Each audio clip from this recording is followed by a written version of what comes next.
At samantala, sa iba naman pong balita, ay naiuwi na po dito sa ating bansa at sa kanyang pamilya ang totoong bangkay ng OFW na nasawi po sa Kuwait dahil umano sa suffocation.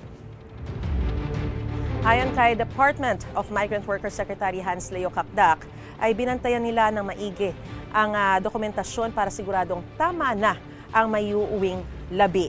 Mula NAIA, dinala ang labi ni Jenny sa isang punerarya sa Cavite para i-autopsy bago iburol sa Rodriguez Rizal.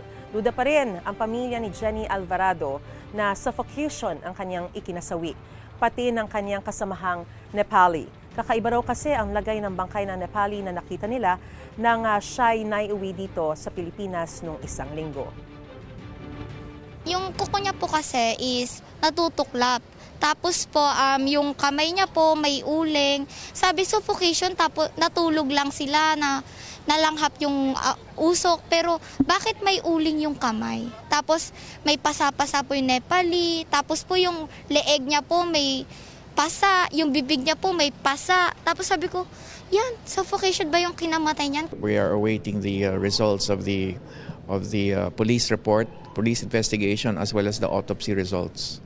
And from there, we will move to the possibility of filing also a legal claim with respect to Jenny's death.